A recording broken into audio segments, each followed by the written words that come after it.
बात नहीं है, सब इशू होता रहता है।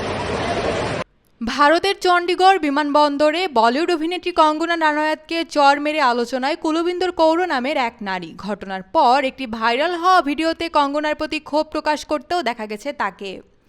কী কারণে কঙ্গনাকে চর মারলেন তিনি, কেনই বা এত ক্ষোভ? লোকসভা নির্বাচনে সদ্য বিজয়ী বিজেপির এই সংসদ সদস্যকে চর মারার সাহস দেখানো কে এই কুলবিন্দর কৌর?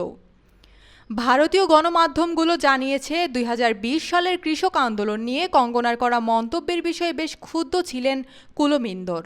সে কারণে বৃহস্পতিবার চণ্ডীগড় বিমানবন্দরে কঙ্গনাকে হাতের নাগালে পেয়েই এতদিনের পুষে রাখা ক্ষোভ ঝাড়েন তিনি।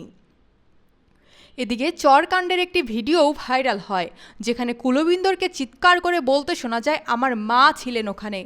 জানা গেছে দিল্লি জুড়ে ব্যাপক আলোড়ন তৈরি করা কৃষক আন্দোলনে ১০০ টাকার বিনিময়ে অংশ নিয়েছিলেন নারীরা। সেই সময় এমনই বিতর্কিত মন্তব্য করেছিলেন কঙ্গনা। সেই বক্তব্যের জবাব দিয়ে কুলবিন্দর জানান যে আমার মাও ছিলেন সেই আন্দোলনে। তাকে বলতে শোনা যায়, কঙ্গনা বলেন, নারীরা ১০০ টাকায় বসেছিলেন কৃষক আন্দোলনে, উনি গিয়ে বসবেন ওখানে? আমার মা বসেছিলেন ওখানে। যখন উনি এই মন্তব্য করেছিলেন, কুলবিন্দর এটিও স্পষ্ট করে দেন যে কঙ্গনাকে কৃষকদের অসম্মান করার জবাব দিয়েছেন তিনি। জানা গেছে কুলবিন্দর সেন্ট্রাল ইন্ডাস্ট্রিয়াল সিকিউরিটি ফোর্সের একজন নারী কনস্টেবল। এই ঘটনার পর তাকে সাসপেন্ড করা হয়েছে এবং তার বিরুদ্ধে পুলিশে অভিযোগ দায়ের করা হয়েছে। এছাড়া এই ঘটনার তদন্তের জন্য বিমানবন্দরে নিরাপত্তা প্রদানের দায়িত্বপ্রাপ্তদের নির্দেশ দিয়েছেন আদালত। ভারতীয় গণমাধ্যমগুলো জানিয়েছে সিআইএসএফ কনস্টেবল কুলবিন্দর কৃষক পরিবারের সন্তান। ২০২১ সাল থেকে চণ্ডীগড় বিমানবন্দরে অ্যাভিয়েশন সিকিউরিটি গ্রুপ ফোর্সে রয়েছেন। এখন পর্যন্ত বাহিনীতে তার বিরুদ্ধে কোনো সতর্কতামূলক তদন্ত বা শাস্তি হয়নি।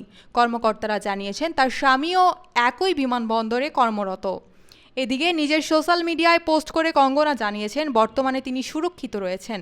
প্রসঙ্গত ২০২০ সালে ভারত জুড়ে একজোট হয়ে আন্দোলন গড়ে তোলেন কৃষকরা।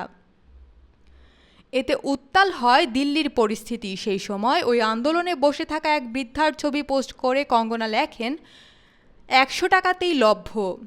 বিপুল জনরোষের মুখে সেই পোস্ট মুছতে বাধ্য হন অভিনেত্রী।